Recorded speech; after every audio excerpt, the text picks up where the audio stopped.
This is the Northamptonshire Carers Podcast. Hello and welcome along. This is the June 2023 edition, episode 5. And this month, a conversation with a really interesting man called Pete Middleton, who spoke to me at length about his life, but also his experience of living well with dementia. And I wanted to start really by asking you to say a little bit about your life and life for you before you found that you were experiencing what later was diagnosed as dementia. Right, where to start? Well, I'm Pete Middleton. To all intents and purposes, I'm a normal bloke. You could walk past me on the street and you wouldn't know I had dementia. It's a hidden disability. I'm now 68 years old, and I was diagnosed when I was still at work. I've had a varied career. I'm a Londoner, born and bred, but I left London and joined the Royal Air Force when I was 20, and lived abroad for many years.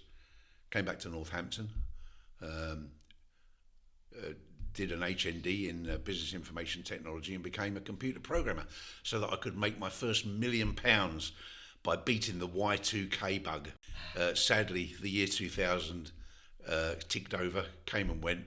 And came of it. So I went to work then for the Ministry of Defence as a consultant in business information technology, converting paper-based manuals into electronic ones, which was a wheeze. 3 million pages worth of naval documentation on ships, which used to take up 2 big cabins on a destroyer. Once I'd finished with them, took up 1 CD. So the sailors were very pleased that they had 2 extra cabins that they could fill with beer on every ship. Essential. Absolutely essential. So that worked really well. But then I became, from sitting in a desk after being a very active and athletic young man, I got a very bad type 2 diabetes, which resulted in me really having to leave the desk-bound job and find something else. So I took a massive drop in pay, but a great rise in satisfaction by starting work as one of Blunkett's bobbies, one of the first PCSOs in Northamptonshire. And I then walked the beat for nearly 12 years in Kingsthorpe and St David's in Northampton. Some people say it's a rough area, but which I thought was wonderful, full of wonderful people. Some of them struggling. It's not the richest part of the Northamptonshire. Some of them with most of them with hearts of gold, and they took me to their hearts too, and I thoroughly enjoyed my time there. But I began to feel that I couldn't cope the way I used to. Things just weren't working as smoothly as they used to. I wasn't as able as I used to be. And I began to feel like one of those performers in the circus. You've seen them, they have plates on sticks. And they try and keep the plates spinning for as long as they can. And they get dozens of plates spinning all at once. And then they rush around trying to keep them spinning. Well, that's how I felt. But I had the feeling that I was going to drop some of those plates. And each one of those plates was a vulnerable person, a vulnerable adult or child, and I just couldn't bear it. So I tried to inform my managers that I didn't feel that I had the capacity I used to have, but they didn't seem to understand, and consequently I had what us old folks say, refer to as a nervous breakdown, an old-fashioned nervous breakdown at work. And I went to see the doctor. The doctor gave me some of the usual cognitive tests during my 10-minute interview, and pronounced, because I passed them all with flying colours, that I had anxiety and depression, and put me on long-term sick leave and prescribed me with some powerful industrial strength drugs. I knew I didn't have depression and anxiety. I'm the happiest bloke in the world. And yes, I passed cognitive tests, but I've been a member of Mensa for the last 30 years, and I have a measured IQ of 153. Now, my wife would tell you that I'm as thick as 2 short planks, but I'm quite good at passing tests, and I still can. So cognitive tests are not the be-all and end-all, that's for sure. Anyway, I was on sick leave, and every time I tried to go back to work, I might go back to work for a short while, And my employer, Northamptonshire Police, were great. They looked after me as well as they could. But every time I went back, I found the challenges so great that I couldn't cope. I always want to be the best I can be. And I knew that I wasn't up to scratch. I would have a meeting to go to and find that I'd gone to the wrong place for the meeting. Silly things. Did it feel quite frightening in some ways to wonder what on earth was happening to you? Yes, it did, and you're right. It's that wondering, it's that not knowing that's the worst thing of all. And so every time I went back, after a little while, I'd have another breakdown, and I would go. But eventually, every so often, I went to see one of Northampton Police's doctors, and a new doctor arrived. And I went to see her for the first time, and she sat me down, and she talked to me for about 3 or 4 minutes, that's all. And then she said, "Peter, I think you may have dementia." She said, "I'm going to see if we can get you an appointment with a neurologist and a brain scan," which Northamptonshire Police did privately. It must have cost them a fortune. Anyway, the brain scan proved conclusively that I have significant voids in my brain around the hippocampus area, definitely Alzheimer's disease. And my wife and I were told that. I was about 64 at the time and just about to lose my pay and my job because I'd been off of work for so long. But that meant I could take early retirement. My wife and I looked at each other, and finally we had an answer to what was wrong with me. So it was liberating. It wasn't frightening. It was liberating, really, because once you've got a diagnosis, you can form a plan. So my wife and I left the neurologist's room, went straight home, and we did all the things, the good things that you must do as soon as you've had a diagnosis of a life-limiting illness. We looked at our wills again, and we made sure they were fit for purpose. We drew up lasting powers of attorney. We organised our finances. We had those awkward end-of-life conversations that everybody puts off in relationships forever. We tidied them up. We got them out of the way. What a breath of fresh air. We let the whole family know, friends, kids, no secrets, nothing to worry about. Let them know I'm not ashamed of my diagnosis. It's one of those things. I am who I am. You know, some people think that, I think the general public often thinks, and professionals often think, that when you walk out of that room with a diagnosis of dementia, the neurologist has just taken your jar full of marbles and poured them all out on the table. But you're the same person when you walk out that you were when you walked in, you know, and it's, you know, it's a long journey, dementia, or can be. I know where the final destination is. There's no cure for me, but hey, you know, we're all on some sort of fuse, aren't we, long or short? And I make the best of things as I can. So since my diagnosis, I've been doing everything I can to let people understand what dementia is, how to live well with it.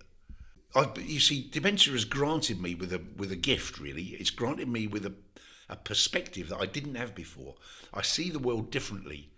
I see things that I would never have seen before the diagnosis of dementia. When I walk into a theatre now, or a cinema, or a doctor's surgery, or a shopping mall, I notice that there aren't signs, and I get lost easily. I'm not good now in noisy environments where a lot of people are talking at once, or there are lots of flashing lights and things.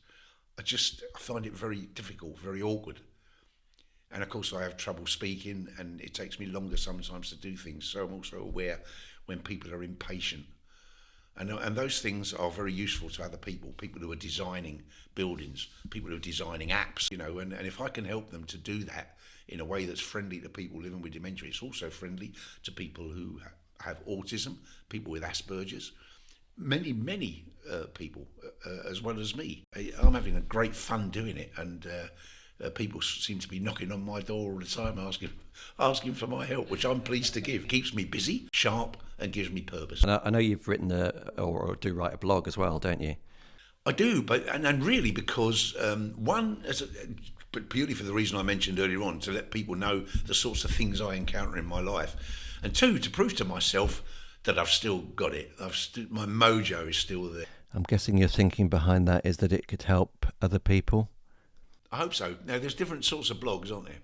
Many of the blogs I've seen about dementia are people saying what they did that day. Got up, went out for a walk, took some photographs of some lovely birds, had a lovely day, went to bed. Well, that's not my idea of a blog. My idea of a blog is if I encounter something on my journey that I think is wrong. I had trouble getting a blue badge, for instance. There's a story to that as well. I have a blue disability driving permit. I still drive. I have to take my test every year, and rightly so. And if I ever thought that I was dangerous, I wouldn't drive. But it's my short-term memory that's gone. Driving is like muscle memory, really. Once you've been doing it for years, you just do it. But if I ever had to deviate from my known route on the way to somewhere, I'd be all of a sudden on an alien planet. I'd be lost. So I always have a sat-nav when I drive. It doesn't matter where I'm going, because my sat-nav will always ensure that I get to my destination safely. It's not always right. The other day when I was driving along, it said bear left, and there wasn't a bear there at all. But it's but by and large it's pretty good. So my coping strategies still enable me to drive. When I park my car, I can't always remember where it is. And I was in fact it was Kettering General Hospital a year or so ago. I parked my car, went in to see a specialist, came out, and I had no idea where I put my car. The car park was totally packed, and I couldn't find it. Anyway, I was nearly an hour looking for my car, and the longer it got and the more I went round and round, I probably walked past it a dozen times, I couldn't find it. I was panicking, and in the end I was crying my heart out. I couldn't do it, and I felt unmanned, I felt terrible. And eventually somebody took pity on me, and I can't even remember how now, but they took me round and I found my car, and I thought, I can't do that. I need somewhere to park it where I can find it. Not always, but I've not got a physical disability. But if I know I'm in a big place like that where I'm going to be difficult to find my car, if it's in a disabled slot, they're normally well marked and normally close to an entrance. So if I need to get out to my car, if I have a panic attack quickly, I can find it. But I had to fight to get that. I eventually got it on appeal. So I thought, let's blog about that, because hopefully I'm going to explain to someone how the appeals process works and how it was successful to me, what I showed them that convinced them and showed them that I was, in fact, with this hidden disability, still in need of something. I mean, if you see me, I'm a 6'2" bloke who I look, to all intents and purposes, normal.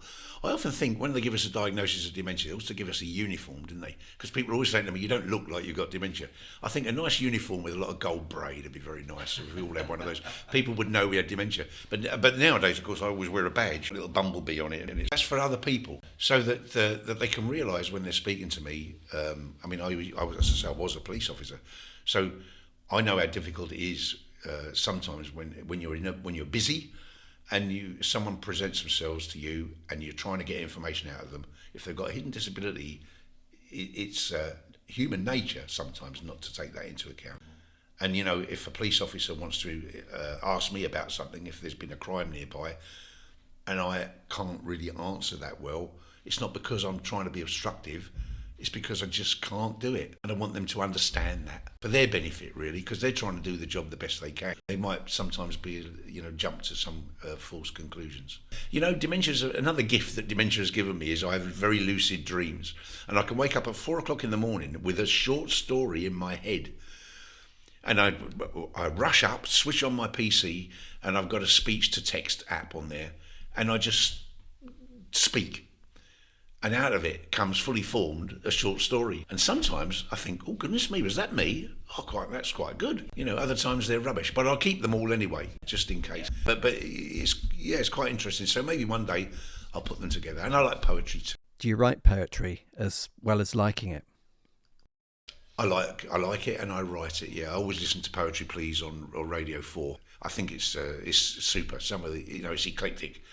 So some of the poetry I hear there would never be able to come into contact with anywhere else. I like Benjamin Zephaniah. I'm totally with you on Benjamin Zephaniah. He's great. I know that you're involved in lots of different things, Pete, so I wonder if you could talk about some of those for us. Yeah, sure. I suppose my main source of work is Alzheimer's Society. I started as an ambassador for them shortly after I was diagnosed. So I started working with them then, and I'm still working with them. My days as a data analyst and database expert mean that I'm working with Alzheimer's Society now, who are totally reorganising their internal record keeping systems, and we're trying to, a bit like LinkedIn, I suppose, where you have a basic profile, but then you can just keep adding to it piecemeal when you feel like it and keep it up to date, so that if somebody comes along and they want, maybe they're developing a new app and they'd like to test it on someone with Lewy body dementia who has a hearing impairment or something, they can be matched up with that person. Or if a researcher wants to do some particular research, they can be matched up with a person in the right part of the country with the right attitude and the right skills. If they want someone to do public speaking, you want to know that that person is actually wants to do public speaking, might be more comfortable doing a wonderful podcast like this, or something that's maybe not as stressful as being in front of a live audience. And all of that is possible if you get the right information. So really what I'm doing, I guess, is helping to build a sort of a Tinder for carers and people with dementia, to try and match them up with businesses, professionals, and all sorts of people, and give added value to the information that's on there. And it's totally co-produced right from the ground up. So I'm part of the steering group and part of the committees there. I'm part of the data team. They run everything by me, and are very pleased to have my input, as I'm very pleased to have theirs. It's been a great partnership so far, and I'm thoroughly enjoying it. Sounds brilliant, and I can imagine that's going to be really useful too. Well, yeah. I feel as if I'm doing something that's really going to benefit Alzheimer's Society, because you know what it's like. You go in a big organisation, there are 5 or 6 databases, they're really difficult to use. You ask for forms with people's information, it comes in, you've got to rekey it, information goes wrong. Sometimes you need to duplicate it in another database. The information is never the same today. We don't want all of that. I want Alzheimer's Society people to be free to do their day job, not be slaves to computers inputting stuff. So I work with them. I also work with Dementia Alliance International from time to time. I'm very keen on hearing what's going on worldwide in the world of dementia. The bouquets and brickbats, what works well in some countries and what's awful in some countries, and to have a good moan about some of the things that are wrong with the dementia services in the UK, and and to praise some of the things that are good.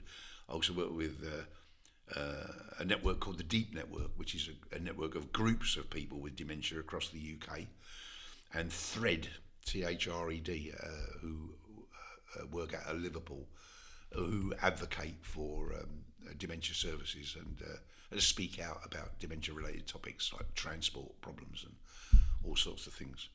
I also sit on the Santander Dementia Steering Group.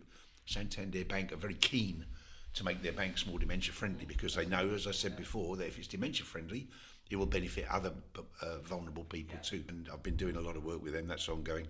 I'm a member of the 3 Nations Dementia Working Group, help them with their webinars and do other bits and pieces.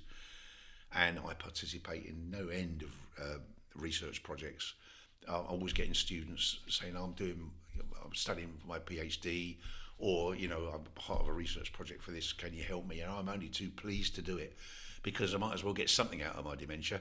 And if it's a bit of research that's going to help other people further down the line than me, then I'm so pleased. That hopefully that'll be my legacy. If I've done something to help other people with dementia, that's me happy.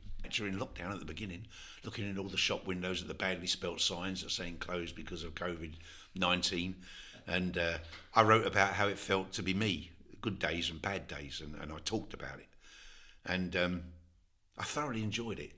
It's still available. It's called Old, Alone and Stuck at Home, I think, and I play a small part in it. There were people with a lot more demanding and interesting stories than mine, but I enjoyed playing a small part in that, and that sort of gave me a taste for public speaking and for telling people about my story, because I could see that there was value in honestly documenting my life with dementia, to show people that there are challenges, but you can still have a jolly good life. living with dementia and be very useful and maybe discover new things as a result of your diagnosis that you can use to help other people. And that by mixing with other people with a diagnosis, you can learn coping strategies to help you along your own journey, and also provide them with coping strategies of things you learnt that may help them or anything like that. So there's a quid pro quo to it. Not surprisingly, as we are Northamptonshire carers, I was curious to hear how it is for your wife in the sense of things being different to how they were previously. My wife works.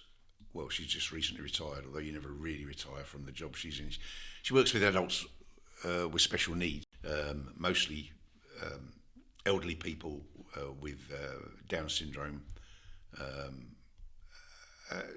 3 or 4 in a house, like family to her. So she's used to caring for people, and she still does. It's not the sort of job that I would ever expect her to retire from, because they're like an extended family.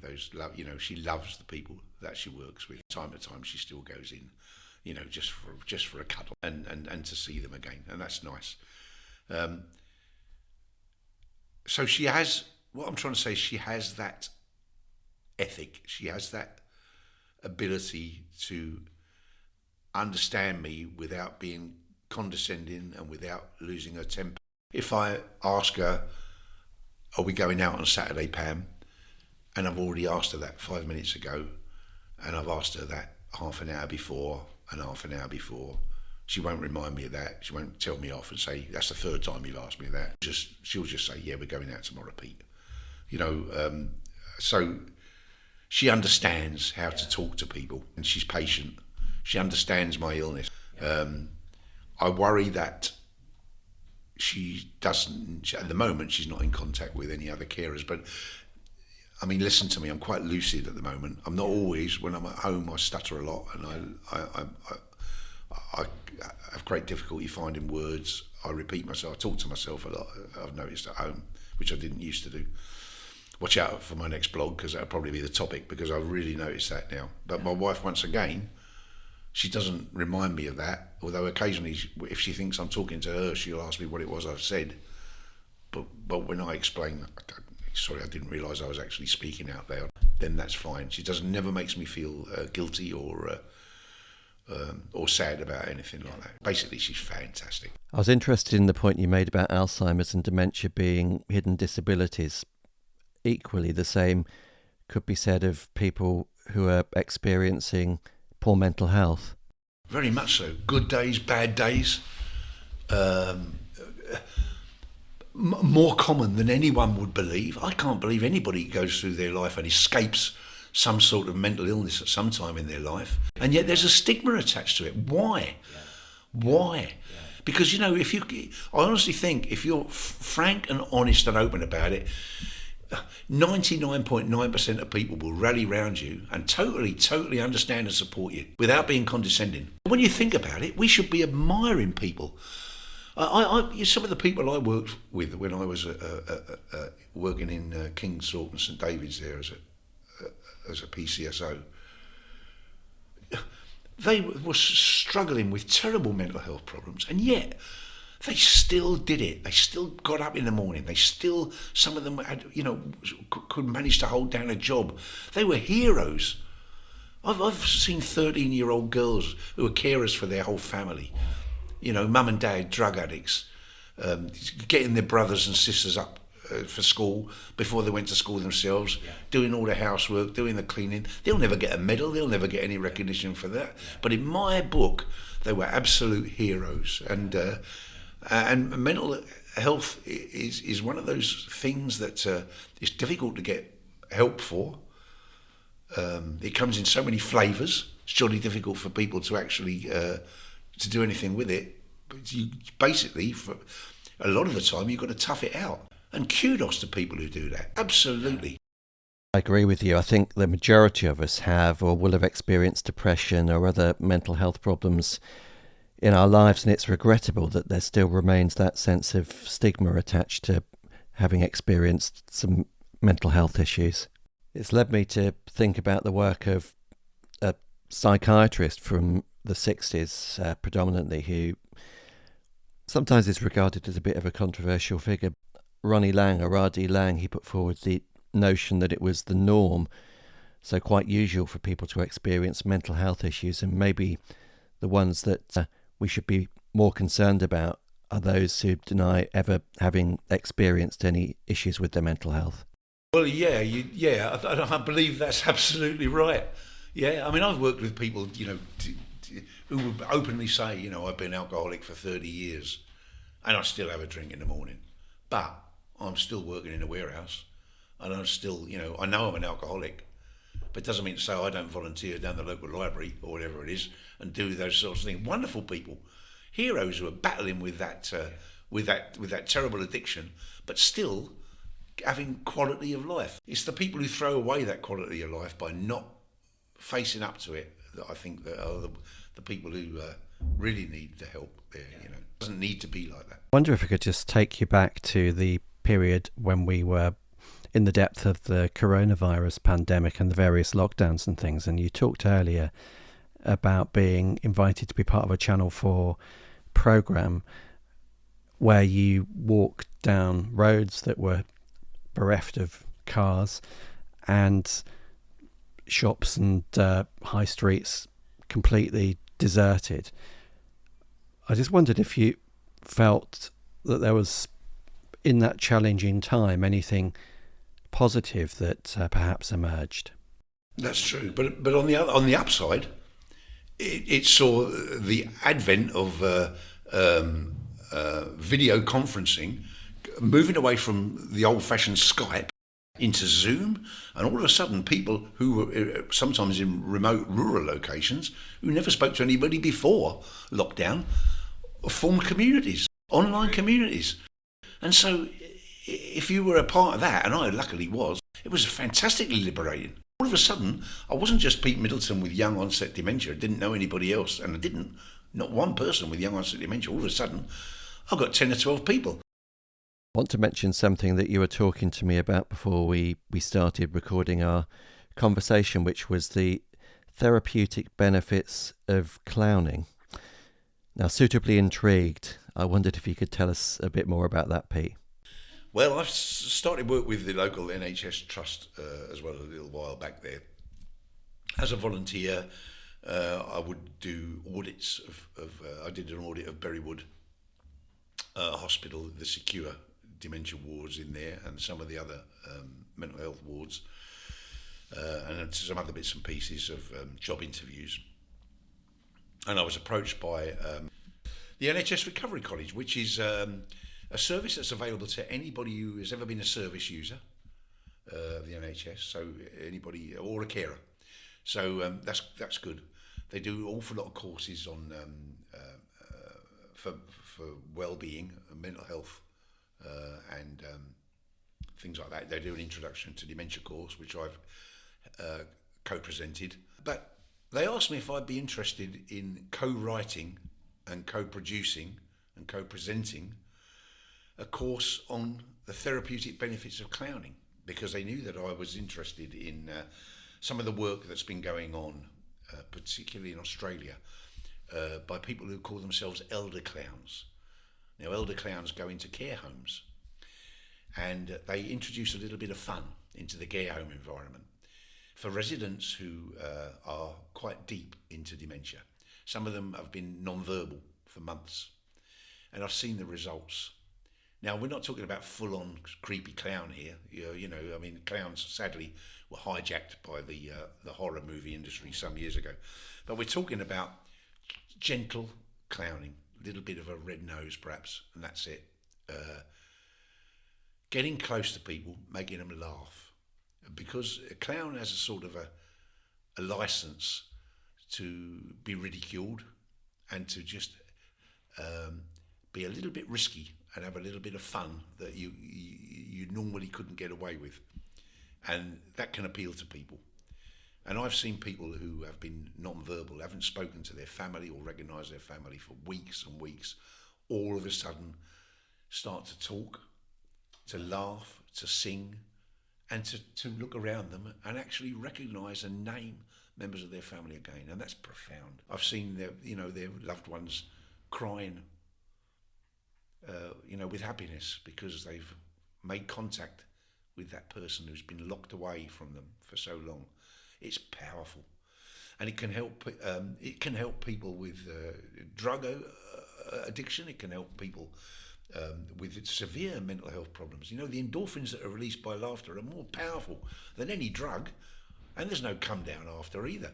It's just fantastic. So I thought, well, let's get a course together. So myself and a drama therapist named Danai Courvoy, who's fantastic, and has done a little bit of clowning in drama in her career.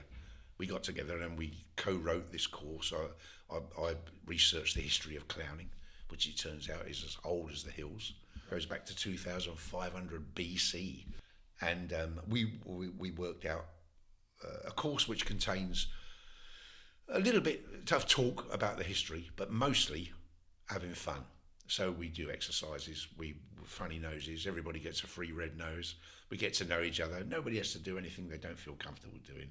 But, we just relax people and have a sense of fun. And by the end of that 2 or 3 hours, everybody knows each other, but they're like good pals by the time they go out.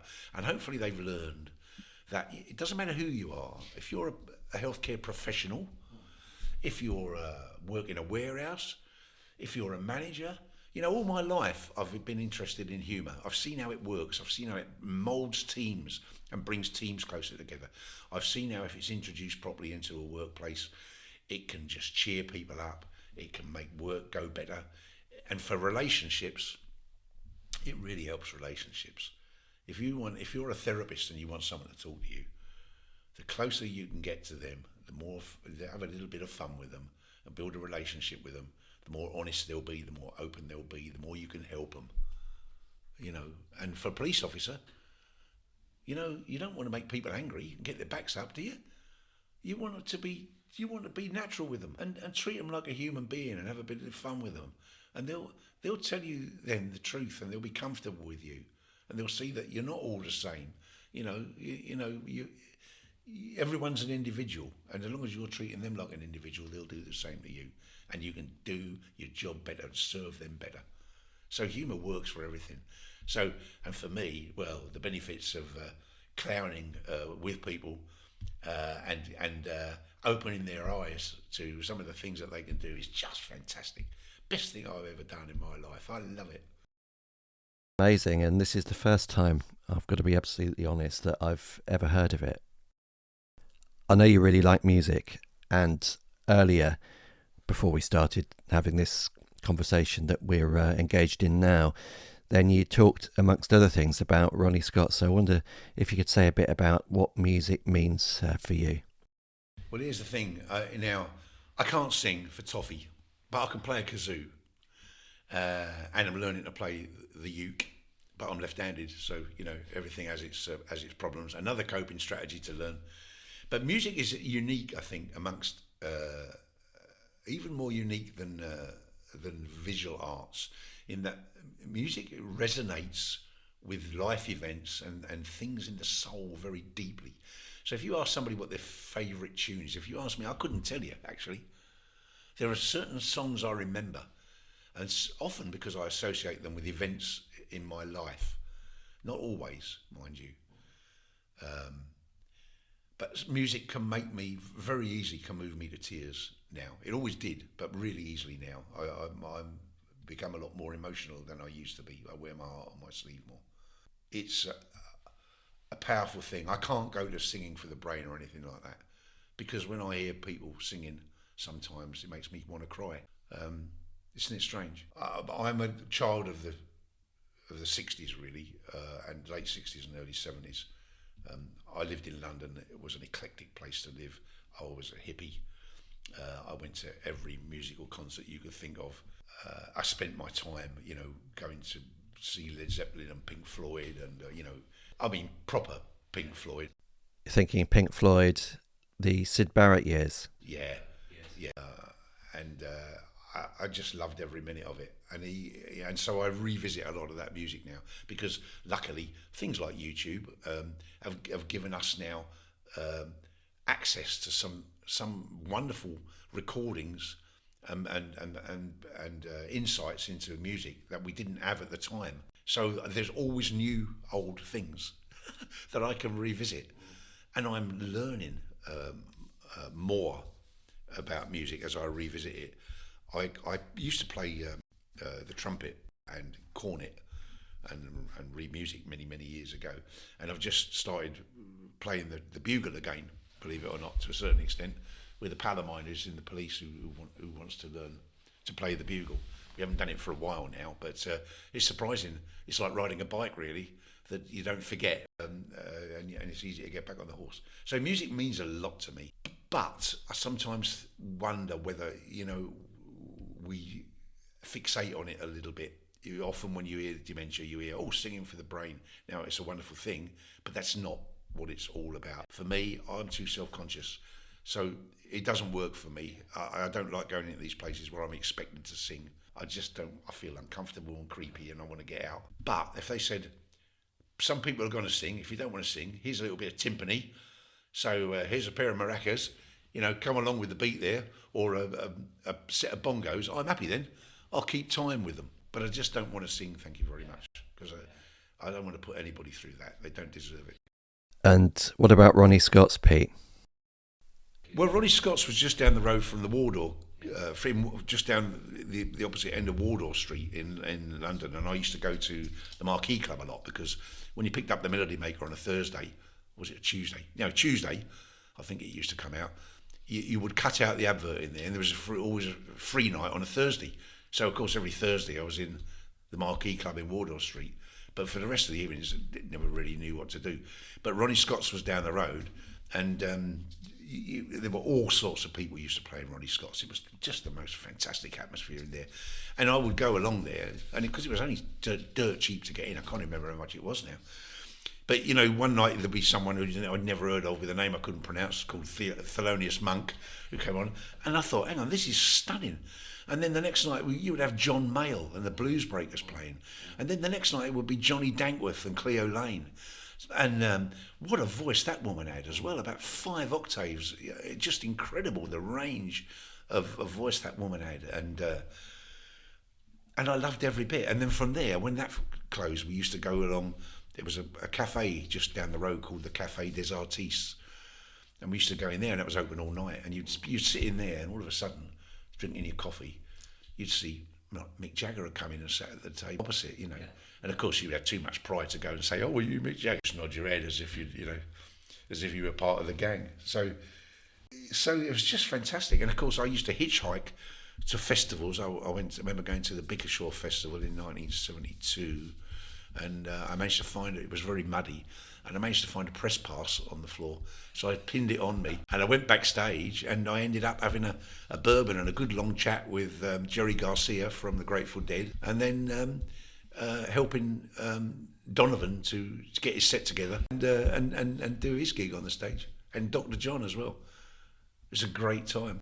Just come to mind, really, that I wondered if you ever went to Les Cousins, which was, I guess, more of a folky venue with people like John Martin and Al Stewart. I think Paul Simon played there at one point as well. No, I've heard the name. I used to be a member. Every RAF camp always had a folk club.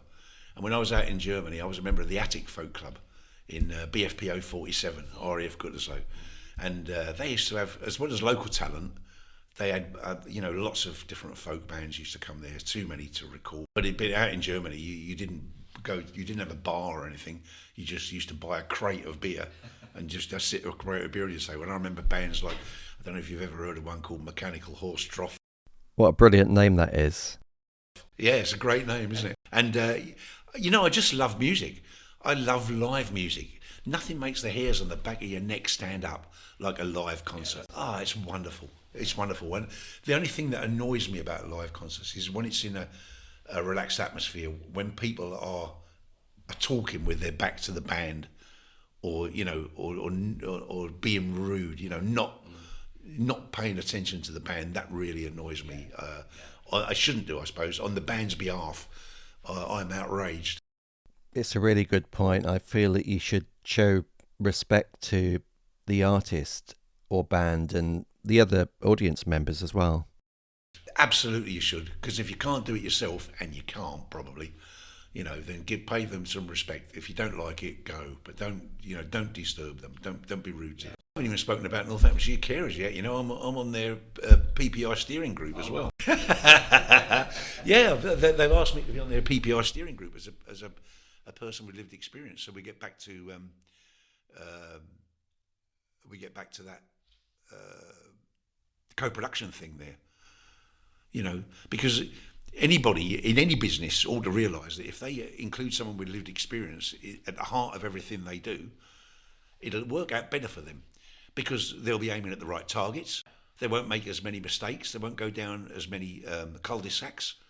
So they'll get the project done cheaper, more efficient and more effective. And Northamptonshire carers get that, and more people are starting to get it too. It's a no-brainer. And the people like us, we've always known that. It's normally people above the glass ceiling there who seem to be more wary about letting outsiders come in, and yet they think nothing of employing a consultant for £1,000 a day. Funny old thing, isn't it? And yet people with their experience are free. It's been such an interesting and wide-ranging conversation with you, Pete. Thanks so much. I've really enjoyed it. No, thank you. I thoroughly enjoyed myself, but I love the sound of my own voice, don't you? I think everybody deserves to hear it. Many thanks to Pete Middleton for a really engaging and enlightening conversation. I hope you found something of interest. And if you'd like to maybe suggest ideas for what we might cover on future episodes of the podcast, then a number of ways you can get in touch. On email, podcast@northamptonshire-carers.org. You can give us a call at our office in Wellingborough on 01933 677 907.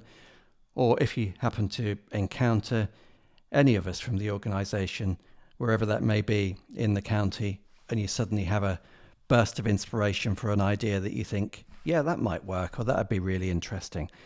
Or maybe you want to come and have a chat about your own caring experiences, then we'd be really delighted to hear from you, because we want this to be very much your podcast. We'll be back at the end of July with episode 6. Until then, I've got 99 problems, but the podcast ain't one. Goodbye. This podcast is created by Northamptonshire Carers and is a Man with a Beard production.